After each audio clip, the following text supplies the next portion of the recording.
Hi, everyone. For those that have already joined our webinar, my name is Stephen Gatchell. Just give us a few minutes. We're going to allow maybe 2 or 3 minutes for others to join the webinar today. And then what we're going to do is we'll go over some ground rules and some administrative stuff. We'll do some introductions, and then we're going to basically just have a fireside chat. So bear with us a minute or two. I'll just say hi, Justin. You don't have to introduce yourself yet. Just say hi. Hello. Good to be here. Justin is coming from the US, and I myself am coming from London, which is for those of you that are on the East Coast of the United States and had a little snowstorm this week. It's about 50 degrees and sunny here, so I apologize for rubbing that in a little bit. All right, excellent. We're going to give it one more minute. We're up to about 14 people or so, and it's growing, so we'll give some people a chance to jump in.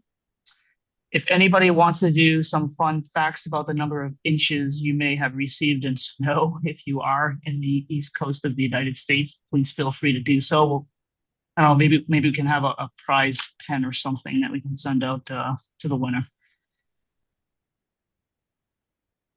Justin, you got about 2 feet. A little more than 2 feet. And because it's so cold, it's really not melting. So it's So going to how many stay. meters is that? Do you know the conversion to meters? Because I'm in London. So how many meters is that? I don't, yeah, I would have to put that in, ask something for that. I don't have that memorized, but I will say that we're supposed to get more snow today and then Saturday and Sunday even more. So Yeah. kind So yeah, of, that's why I'm trying to get out of here on Friday. So make it home before the next snowstorm. All right, look, we've got some people. It's about 4:02 to respect everybody's time. First and foremost, thank you very much for everybody that's joining. My name is Stephen Gatcher from Ortecha. A couple of housekeeping activities here. One, Justin has graciously agreed to having some Q&A. We will not, Nashville 3 inches. You're going to lose Nashville. I'm sorry. But thanks, Matt.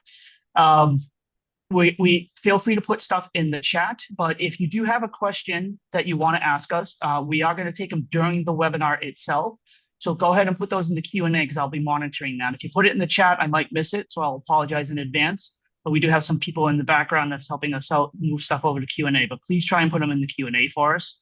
The best way of viewing this, we do not have a presentation today. This is more of a fireside open conversation with Justin. You can go ahead to the top right and hit the view button and then select gallery so that way you can kind of see Justin and I side by side instead of smaller on the box. And that's pretty much about it. If you need to leave early, don't worry about it. We are going to record this session and we'll be sending that out after the webinar.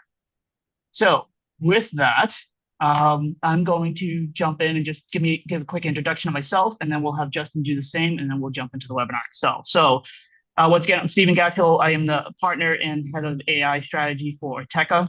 Ortecha is based out of London, but we also have partners in the United States as well as Canada. We are a boutique consulting company that does data AI as well as technology implementations and advisory service. My background is really as a practitioner. So I was sitting on the same side of the table, if you will, as Justin is, and developing data strategies, managing data science teams, as well as implementing governance frameworks and designing governance frameworks for companies like EMC and Dell and Bose. So with that, I'll stop talking. And Justin, over to you. If you don't mind giving an introduction, that would be great. sure thing. So my name is Justin Heller. I am the Chief Data Officer at Synchrony Financial. I've been the CDO here for nearing 11 years, and I have been the first and only Chief Data Officer of the firm. Um, Feel free to take a look at my LinkedIn. You'll get the full career background. I don't want to spend a lot of time talking about myself when we have some interesting topics to talk about today, but what I will share is that I am originally from New York. I'm in Connecticut now, and I'm very excited to share some thoughts and experiences with everyone that's attending, and really appreciate the dialogues that I have with Stephen. So this should be a good session for us. And Justin lives near one of the greatest pizza rows of all time in the United States. Just as a side note there. Anyway, Okay, with that, let's jump in and let's talk about automated data management, right? So for those of you that are on the call, this really topic around automated data management is accelerating in the marketplace because I think AI is driving a lot of this. How do we go faster to drive innovation, to create models, and actually to kind of utilize AI for AI, quite frankly. So, Justin, I thought maybe we'll start with kind of just defining how what you think about automated data management. Like, how would you define it? Because I think everybody kind of thinks of automated data management maybe in a different perspective. So, if we could just start with that from your perspective, that'd be great. Sure. Well, let's first put it in the context of data democratization, right? I think any data leader's core objectives is to reduce the amount of friction analysts have in using data. And to do that, part of that is enabling the self-service of the analytic community. So that's a degree of data democratization. I mean, it's allowing for self-service. Now, part of that is making it easy for analysts to understand what data exists and what it means and how safe is it to use, quality, like and how it's flowing. And you can't do that at scale without having a central catalog, an inventory of what exists. And if you think about just the rapid rate and pace of change, right, we're constantly changing or introducing structures and repositories. And in general, people do not like spending time doing documentation, right? We like building new features.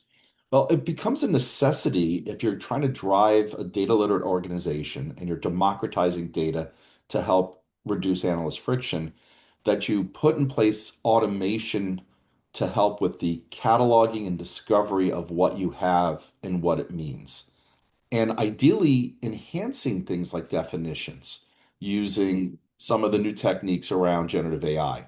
So when I think about using AI in governance, I think of it in terms of robotic process automation, being able to harvest metadata to build a catalog that just lists what exists, to use things like semantic language processing, which is a natural language processing technique, which is also part of the AI suite, to help determine what things are, to potentially use generative AI to enrich definitions, like having an ability to discover, take what exists, and then bounce it up against a generative AI framework to say, based on the name of the column, based on our business profile, based on standard acronyms, based on the industry that I am, based on the existing definition if one exists, what would be a more robust definition?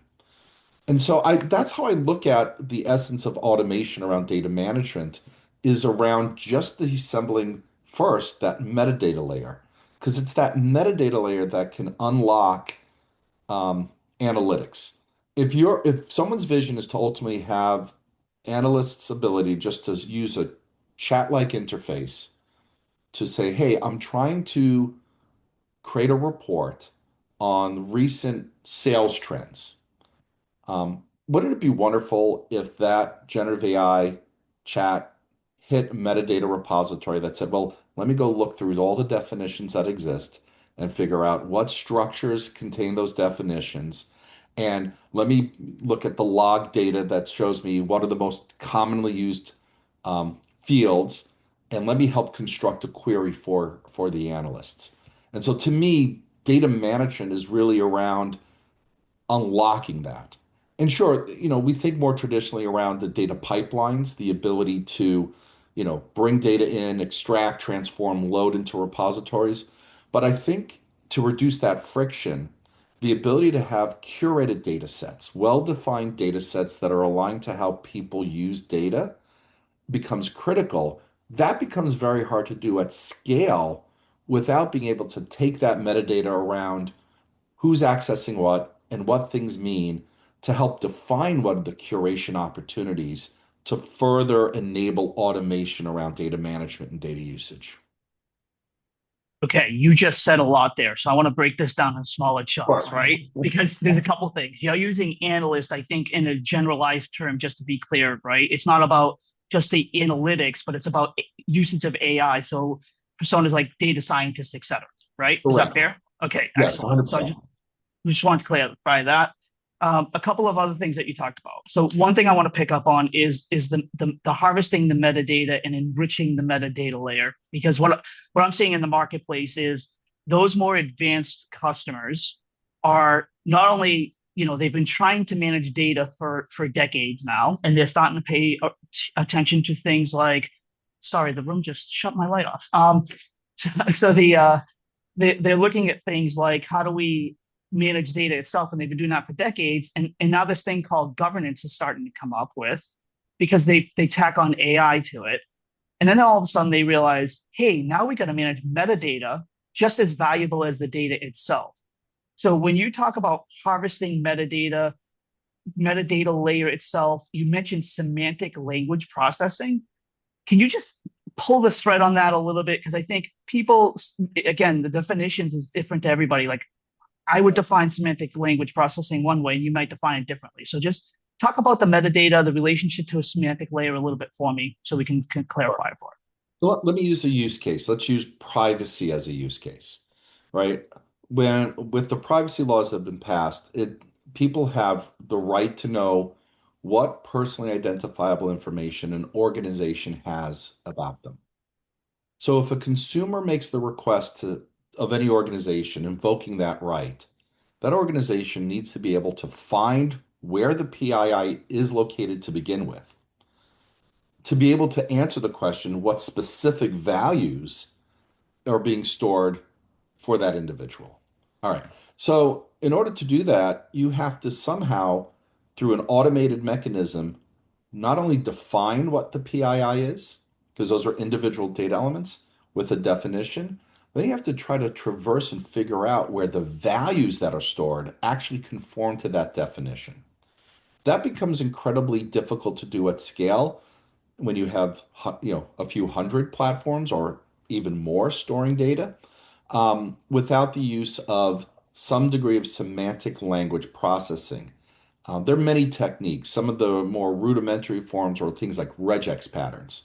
More sophisticated forms are using the intelligence around the abbreviations, naming conventions, the any profiling information that you have in the data, the definitions, any rules, and they're making assessments based on the probability that if that field or that structure is storing PII, right? And there's a degree of as you add more metadata to say, okay, yes, I've confirmed that the confidence is correct.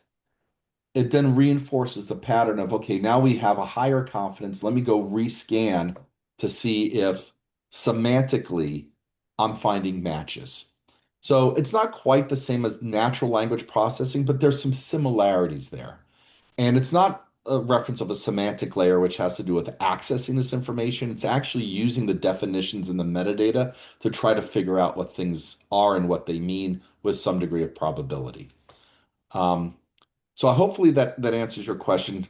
The power It of that does. then means that if someone needs to quickly find where to search for PI to even fulfill that, they now can query a metadata layer to say, I'm looking for customer name. Show me all the different locations in the organization, both structured and unstructured, where that may sit. Yeah, and if you're building up that metadata and that semantic layer, so now you have both the business and the technical metadata. You have Yeah. more contextualization of that information, so the accuracy as you're building out these semantic layers and you're doing, you know, uh, natural query language, or you're building a small language model, for instance, in the background, it becomes a heck of a lot more accurate, right? Yes. And, and And this is, so, I'm yeah, go ahead, sorry, please. going to say this is where you can drive more automation. So if you have that, and again, this is just one use case. I think it's easy to relate to. Then you can help an information security data protection discipline, right? Because you can share with that team. If you query this repository, you will dynamically get where the PII is that needs to be most protected, right? Or for that matter, any data that's in the catalog if it's deemed critical or essential to your business processes. Likewise, that could also be used to drive other forms of automation, right? Not just data protection, but in terms of um, well, I guess it's still within the realm. Who should access what, right?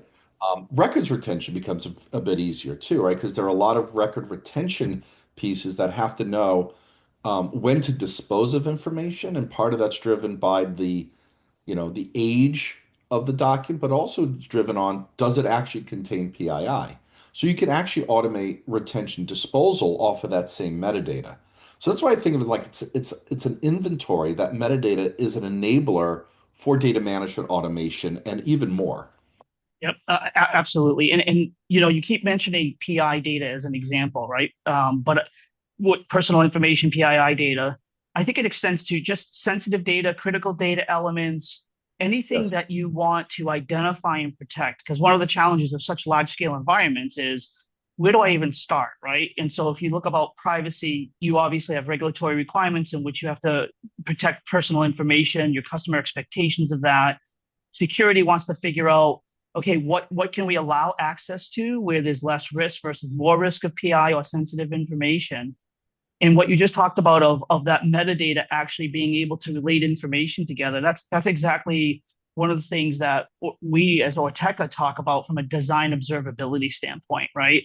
Is how do you take metadata and you go and scan and build this knowledge graph, if you will, which is basically just a relationship of how the data fits together, Correct. and that truly helps then find additional data that is related to your sensitive information. So you may scan a data set and say, okay, we've got 5 critical data elements in this data set, but then that data set links into 15 other data sets that maybe there's no critical data elements, but it's vital to understand the context of that critical data element. Exactly. So if you think of that as a defensive nucleus, right? A lot of the nirvana for data management is driving growth, which is the offensive side, Mm-hmm. right? But it's the same capability, right, that you're building off of. So if you already have in place the ability to not only discover, self-identify, and catalog what exists, and then you're able to, through automation and human assistance, identify the business context that information sits, and more broadly than just PII, but all your data, right? Starting with critical. And then if you're further able to enrich it with natural language processing and AI, then you have the ability for, this is why I was using the analyst, and I really refer to this more like data user, right? But yeah, that includes data scientists and people who just need to access data. The ability to say, hey, I'm looking for customer data and I want to know the sales trends of a particular customer segment, right? So you're in that intersection of PII the moment you talk about customer, but now you're driving it around growth and revenue objectives, leveraging that same nucleus that I was talking about.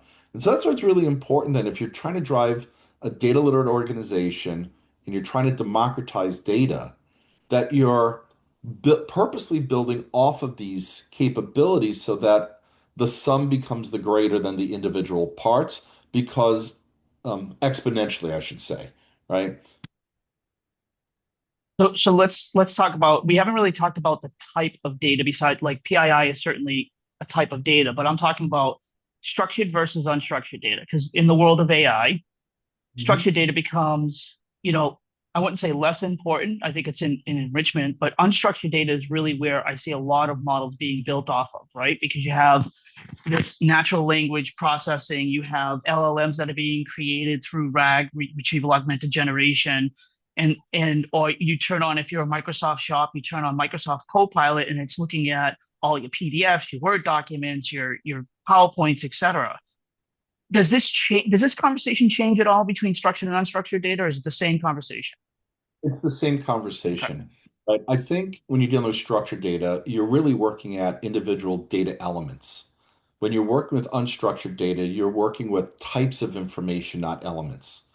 It's sort of that intersection between, at a data element level, you're dealing with data domains, which are subject areas. We're dealing with files, you're dealing with records, right? And so the ability to still be able to assess the knowledge that's stored within that unstructured data is the critical piece, right? So if you think about your structured data, your metadata around business terminology and definitions, let's just start with that.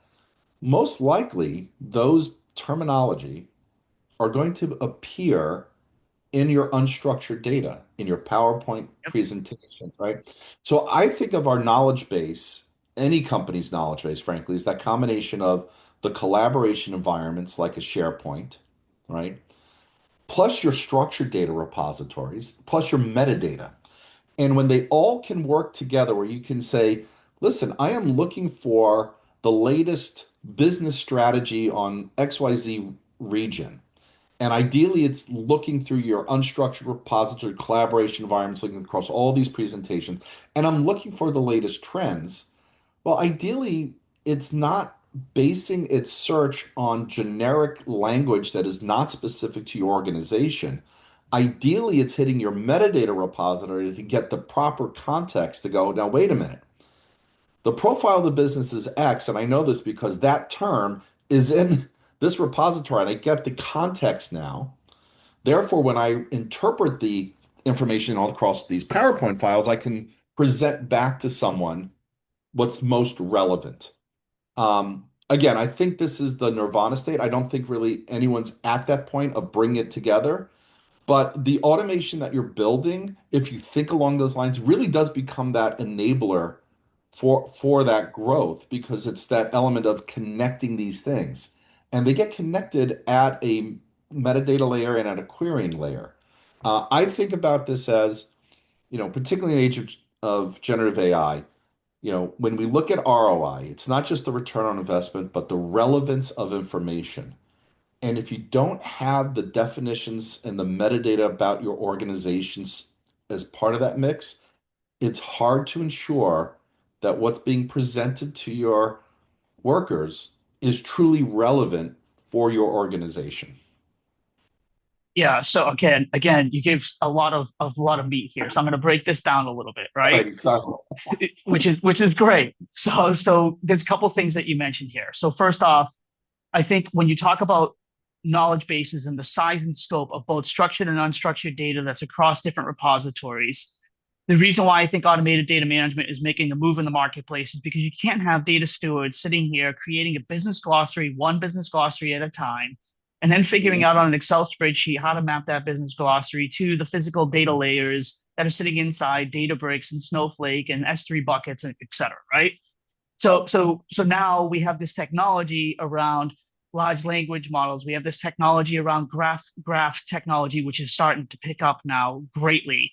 And when you combine those two together, we're working with customers now. When you combine those two things together, the acceleration of knowledge of that understanding of that data by doing design observability, then you actually execute that design, which means I'm building relationships across my different data elements. So I have Yep. contextualization that you exactly mentioned, and I can manage that with LLMs that can at least give me a baseline of the contextualization that you can still have human in the loop come in and say, yeah, that definition is really good in our context. That definition is really bad, and improve the accuracy of that because you're using your knowledge base that you referred to versus a generic large language model.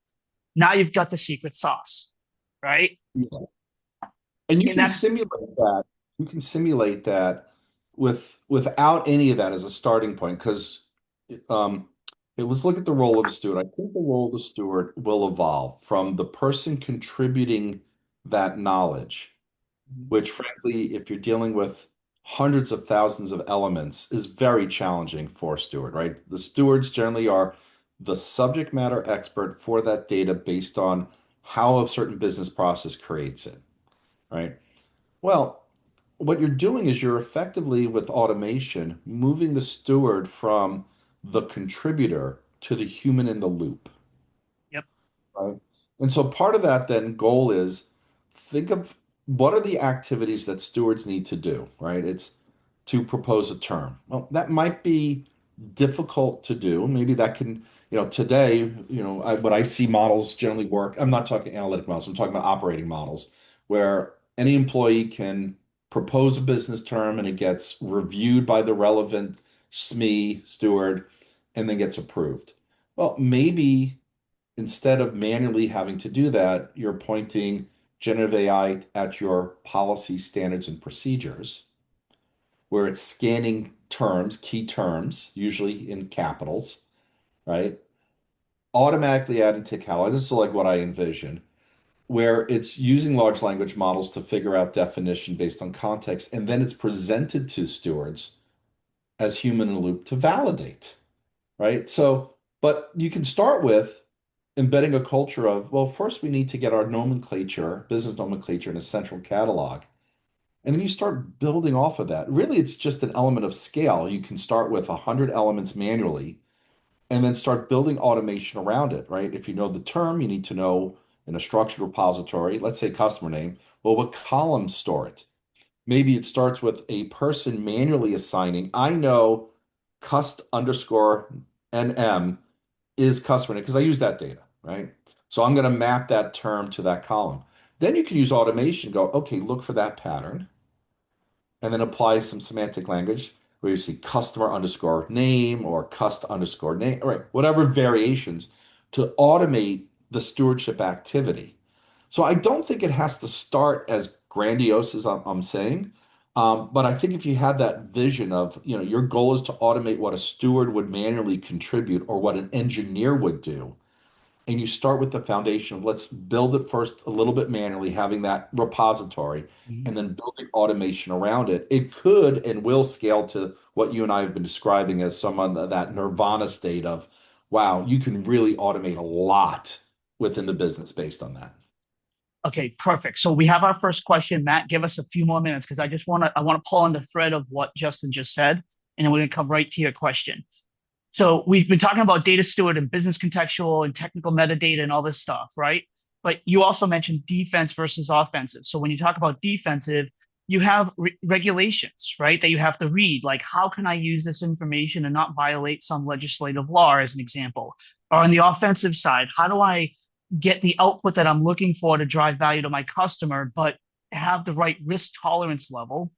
And so one of the other things that we're talking about is how do you automate other pieces of data management, right? Like take a regulatory requirement, make it machine readable, and then Mhm. be able to execute that machine readable automatically through your process flow so that if somebody's coming into a Snowflake or a Databricks as an example, and you have this rule that says GDPR, somebody's trying to access European data from the US and pull it out of Europe and put it into the US, you make that a machine readable layer that actually blocks that. So just give me a few minutes on not only data stewardship and some of the things that we talked about, but other areas like regulatory requirements or policy requirements or accessibility or whatever your other thoughts are around some of the capabilities, and then we'll go to Matt's question. I think at the end of the day, what the regulatory community is looking for is evidence that you are executing your business process in compliance with law, right? That you're Mhm. also executing and have evidence that you're compliant with your own policies and that you're effectively managing risk. So the amount of time it can take if you haven't built automation and as a sustainable component of the process to create that evidence could be extraordinary. I see the role of the metadata repositories and data management automation to help reduce the amount of time it takes to produce that evidence. Yep. Because if you have all that as the metadata, meaning you know what's on the report, you have traceability from the report to where it's actually getting its data from. Uh-oh, lineage. Uh-oh. We'll just keep it simple to just traceability. Let's not even get as crazy as full-blown lineage. I mean, you go from your report to where in the repository it's getting it from, you're in a really good position. And hopefully, if you're harvesting the metadata in both from usage back and from loading forward, you can connect it because there's a common anchor. It's the structure. And then if you run data quality against those structures, right, you can begin to answer the regulatory evidence requirements fairly straightforward. I know what data exists and where it is and what's using it, right? And so that's that mapping. And sometimes it starts manually. Someone just manually starting to document, yeah, I pull it from these tables and these columns. And then eventually you can build the automation around, okay, well, let's harvest metadata everywhere and connect it. be it a reporting platform, a reg platform, or wherever. So I think it acts as that same capability mindset where you're building off of all the inventory of items and you've built that degree of traceability. Hopefully that's answering your question. I Yeah, felt I'm 100%. gentle. All right, so we're already halfway through this thing, Justin, believe it or not. So for those of you that do have questions, and we're going to go to Matt's first, please start throwing them in the Q&A. If not, we're just going to keep talking. All right, so from Matt McQueen, how you doing, Matt? Tennessee, by the way, he's located in Tennessee. How does this change the role or scope of a data catalog? The semantic layer defines PI definition and constraints, and the semantic language processor discovers and tags physical data using probability and reasoning in real time. Does the role of a data catalog shift to the business conceptual level versus a focus on inventory of the physical data? There's some thoughts on that, but if you want to go Yeah. first. So I don't change the role of the catalog. I think this is the role of the catalog, right? What you discover and what you define needs to be stored in a catalog. Your semantic layer, as well as your language processor, would be hitting that repository and making it easier to use and make it more relatable. And so let's just kind of strip catalog into like the components of metadata, right? And it was talked about a little bit in the question. You have business metadata, you have technical metadata, then you have operational metadata, right? Technical metadata being, the structures, which could also mean file creation date for unstructured data, file owner, right? It's all part of that, somewhat what I would consider technical metadata about the structure. The business metadata is really business definitions in plain language, and operational, all the events that take place. Well, regardless if it's in one catalog or multiple catalogs that have a semantic layer on top of it that's able to query it, to me, that's the role of the catalog to begin with. It's what the semantic layer would ideally hit because it gives the map for the layer to go actually query the underlying data. So if you know where you know a column is in this table, in this schema, in this database, and you have the metadata on the connection string, okay, well, the semantic layer uses all that metadata to make that connection. Same thing if you're talking about SharePoint. It's like, hey, I know this file contains, I don't know, sales information, and it's in this SharePoint repository, and it's in this specific directory. The semantic layer can go retrieve it. So hopefully, Matt, that answers your question. That I don't think it changes the role. I think it is already the scope of your data catalog. It's about using the catalog in that way. Yeah, and I think that's a good description. I'm going to take a little different angle on this, Sure. because what I see is it's not a data catalog anymore. It's data catalogs, right? And so you talked about the semantic layer connecting the dots across different types of data. It's also connecting the dots across different data catalogs. So as an Agreed. example, we have all these data catalog tools as an example, and what I'm finding is sometimes adoption of those data catalog tools are very difficult because it's another tool that somebody has to go to and look at the data catalog and do the search. If you take the metadata that's generated from that data catalog tool of X, Y, or Z, and you push that metadata to where the actual data scientist or analyst is working inside of your S3 buckets, inside of this Unity catalog, for instance, in Databricks, and you can now kind of bidirectionally synchronize your metadata, both from a business metadata and a technical metadata, and meet where the people are using the catalog, you're exponentially increasing the power of that catalog.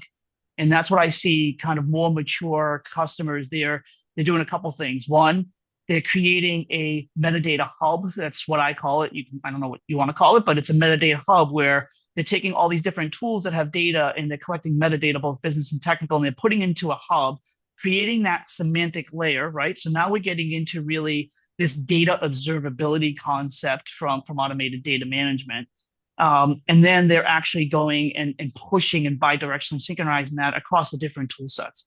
Super cool, super accelerates the time to value and the usage of the data. All right, Justin, we got some more questions. You ready for them? Yeah. I think they're in the chat though. Hold on, because I saw it pop up while we were talking. What's the best? Hey, Jan Brown, blast from the past. What is the best way to protect data from being abused by AI front ends? I love that. All You right. want to go So first? Or you? I'll go first. So I think one way to look at generative AI is look at it as a virtual worker. And so today, your workforce, which are humans, employees, right? They generally have personas or roles, and most information security teams develop a role-based access control model to grant access.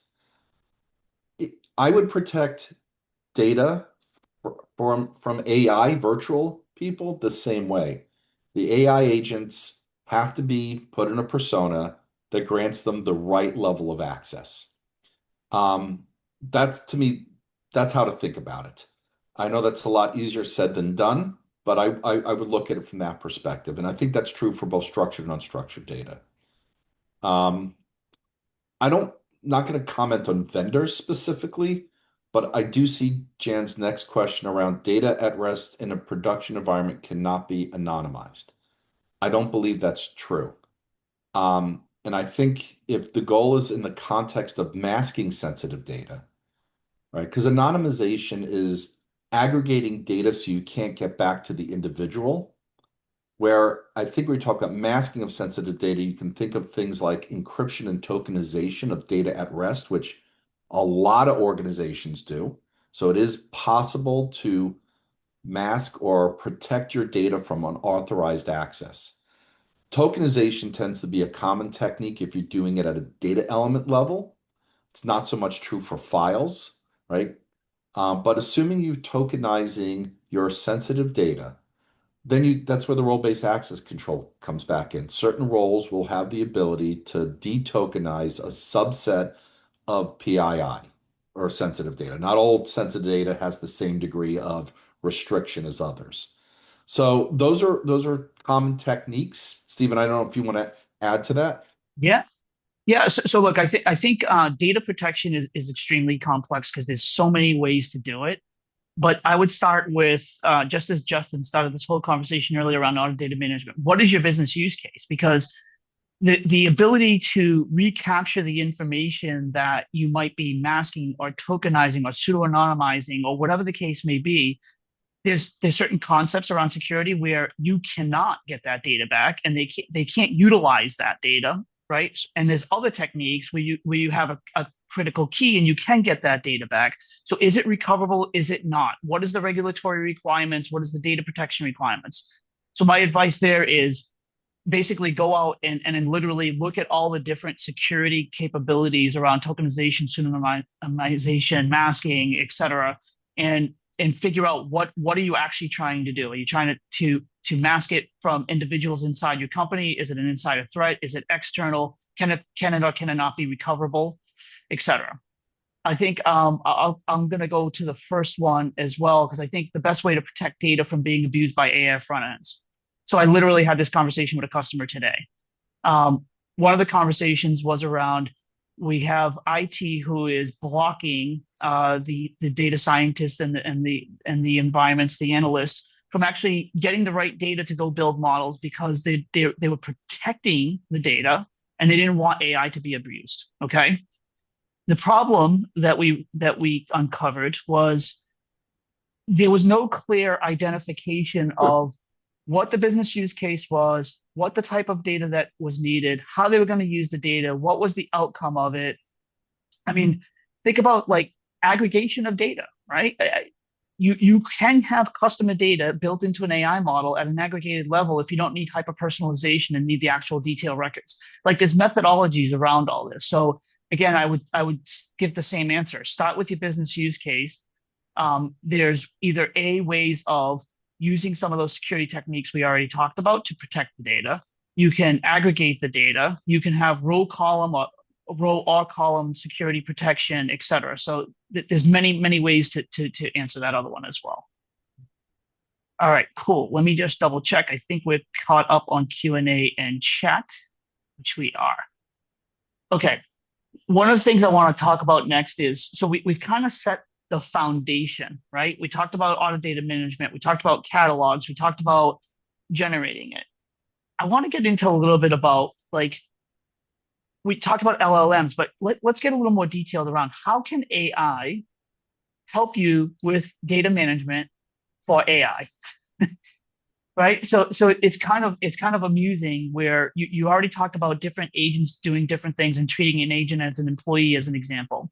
You brought up data quality early. You brought up either data mapping or data lineage or whatever we want to call it, depending upon the detail level of mappings.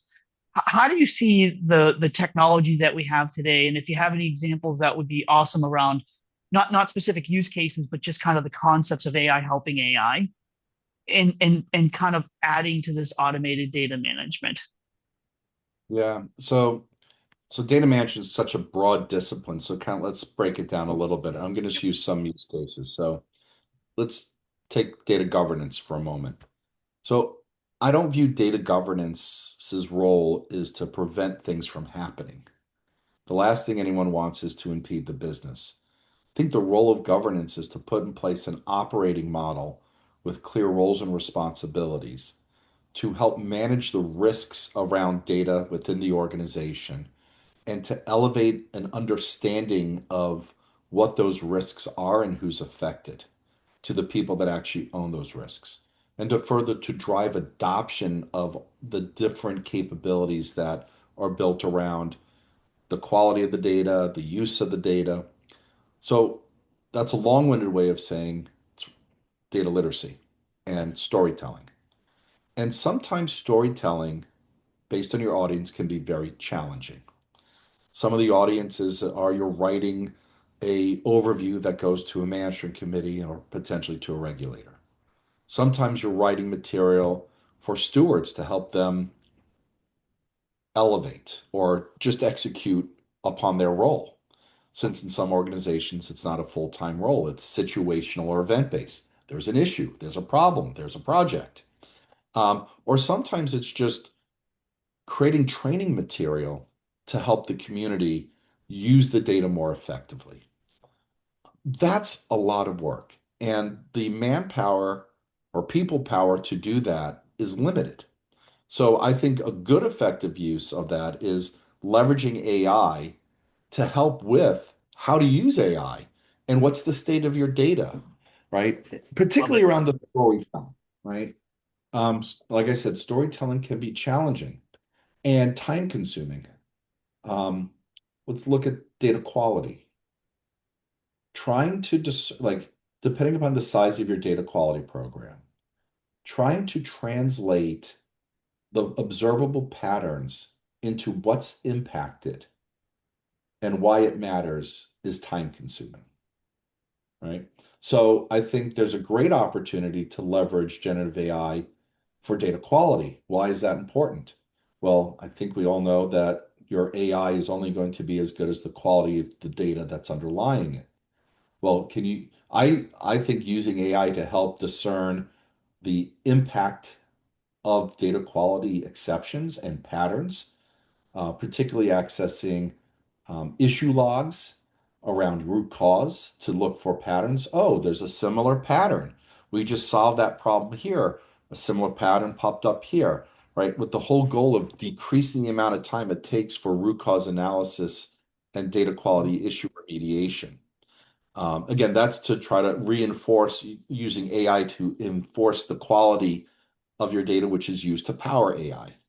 Um, I began the first question when we started around the data catalog, using generative AI to enrich the definition so that you can use AI to automatically help an analyst generate queries based on what's relevant. I see a lot of possibilities. I think when you're looking at data engineering and ETL pipeline development, there's the ability to use generative AI to fast track code development. And likewise, if part of the code development is building some of these AI capabilities for data engineers, because in essence, you're trying to accelerate the curation of data to enable large language model development, you can use AI to help accelerate these things. So again, some of these are tangential, some are more direct to your question, but I do think there's a lot around that that can be leveraged if you're thinking in terms of automation. Yeah, 100%. And again, I know I've mentioned this before, but when you talk about things like data observability, design of observability, and data execution as three examples. And even if you don't know what a knowledge graph is, right? And you want to build this really cool relationship of your data across so you can start answering questions and use some really cool tools. AI can help with that, right? Think about like I never was able to create a useful knowledge graph in the past, but now with the help of AI, I can do that. And why are we bringing this context up? Because I think you have to understand like the environment that you're in today, where it's not just the speed that needs to be sped up, it's the extent of the knowledge. And yes, AI can be wrong, 100% true, but I think as you educate yourself around things like knowledge graphs or understanding how an LLM can enrich a business glossary, or how you can go out and understand, for instance, what is a data domain and how do I organize data under data domains, or tell me all the regulatory requirements that I need to manage because I'm in the United States, Canada, and London. Like these are all things we used to have to do on our own. And now it has nothing really to do with the data itself, but it has to do with how does it help you accelerate an understanding of how you can actually manage your data quickly using the modern technology stack, right? I think to add to that, I have always thought of data management as a business process, right? And that process is decomposed into other processes. And so if you're running data management like a process discipline, where process execution is key and process maturity is key, then what you're doing is you're leveraging AI to improve and mature that process and make it more effective when you execute it.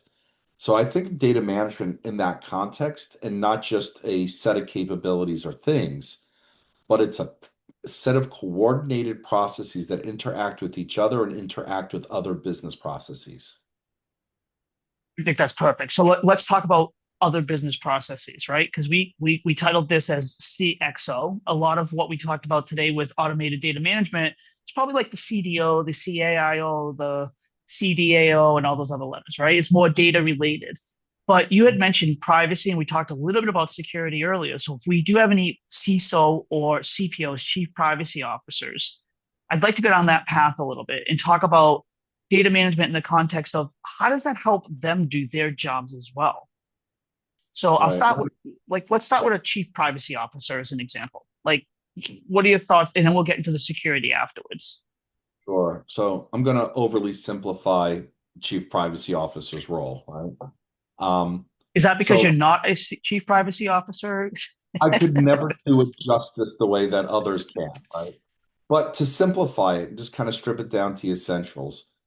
At the end of the day, I think the privacy officers help identify and interpret the laws of what really is PII, right? Definitively. And particularly in the context of the organization that they're in. Because laws have to be interpreted, and they have to be interpreted to what's relevant to the organization. They also set the guidelines around what are the practices for privacy and for protection. So I think of it as a set of three circles, the CISO, the Chief Privacy Officer, the Chief Data and Analytics Officer, with a nexus in the middle. And so to your question, where does that nexus lie?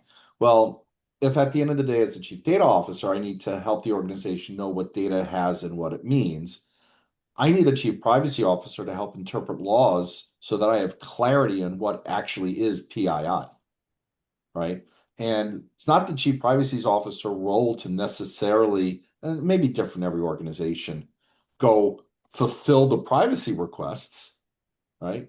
Um, they need help from, let's say, a data office, because after all, hey, you guys know where the data is. I'm helping interpret the laws. And then where does the CISO come in? Well, at the end of the day, CISO has to protect that information, right? So that's one dimension where these three roles intersect and how I think of them in relationship to each other. I think it's the same thing with things like data minimization, with some of the privacy laws Excellent. embracing that you can only retain information for a legally defensible period, which is driven from laws around retention. The element of proactive disposal. And so that's not something that can be done by any one of those three roles, because the business case is the intersection. It's to reduce the cyber attack surface, information security, by only retaining information for what's permissible, information lifecycle management, records management, data management discipline, um, for the period of time in which you're required by law. Chief privacy officer typically, particularly when they sit in a legal space, which a lot do. So, Stephen, hopefully that answers your question. I feel like maybe I answered part of it, but that's kind of No, how I think those three roles. so look, I think everybody has a different perspective, and so I think you absolutely answered the question. I'm going to give a little different perspective, right? So if I look at a chief privacy officer, one of the things that I see that's a huge challenge is understanding the different regulatory requirements in the United States by state, right? Because each one's a little bit different, and I think we're up to 22 or something like that now, 22 states. I might be off on the count, so please don't chat me in the tell me I'm wrong. Interpretation of law, Interpretation right? of law. But Right. this whole opt-in, opt-out, it's the provenance of the data. Like what data can you move out of country and in country? For instance, in China, you can't move any data out of China, right? Now, and so having a chief privacy officer have to look across, especially at an enterprise level or a large scale enterprise, to not only understand all the regulations, translate those to your exact point into business rules that then have to be executed against all of the data across many different geographies, database types, data structures, etc., is basically an impossibility. So I love the word that you used earlier around defensibility. So think about if you could take the regulatory requirements, make those machine readable. You use large language models and knowledge graphs to understand the relationship of your data and build contextualization both on business and technical metadata. And you marry those two together. Now, from a chief privacy officer, you can spit out and say, here's all the places in which it has been violated. And oh, by the way, here's to your point, the PI data that should be prioritized from a protection standpoint, right? And if you don't automate this stuff, then you may not even have defensibility. You might have the manual processes in place, so you might be okay temporarily, but they're going to come back to you and say, okay, but now you need to do this at scale. Right. Is that fair? Or completely, or alternatively, the evidence to back why it's The defensible evidence.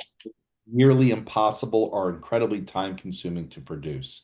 Yep. Stephen, something that you mentioned when you talked about opt-in, right? Now you've extended the CX conversation to the chief marketing officer for some organizations, right? Because there's an element of consent management. And Yep. so managing consent data now loops in the intersection of the chief data office, right? The CDO to be able to work with the marketing team on, well, what is your data and what are your business requirements and how do we know data is good and that you're really applying the consent management correctly. Again, and then the CMO with the chief privacy officer, to your point, that interprets the laws around the consent management activities.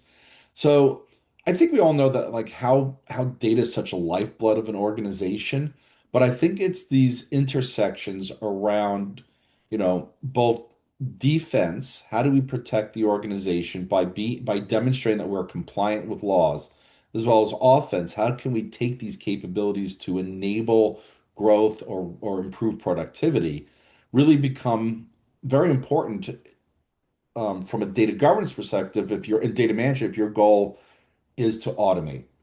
Really becomes that enabler where you're not having to create bespoke solutions. To your point, Stephen, they have to interact with each other. They can't be bespoke, Yep. right? Too much out there. Yeah. And so look, we've got 6 minutes left. So if there's any final questions, please put them out there now. And then Justin, I'm going to give you a heads up because I'm going to talk about security a little bit, but then I'm going to come to you with, the final wisdom from Justin for Oh, people to goodness. walk away and go, that was super cool. Okay. So no pressure whatsoever. Okay, Here, no okay. pressure. Okay. Okay. So look, and then I just want to cover the CISO for a second, because to your point, I love the visualization of the Venn diagram overlapping through the three personas. Uh, CISOs, if I go talk to a CISO and I say the phrase data management, their eyes glaze over and they don't really care about it, right? And I'm not saying all CISOs, but a lot of CISOs, because they're busy protecting the layers of the network infrastructure, the cloud infrastructure, all that stuff.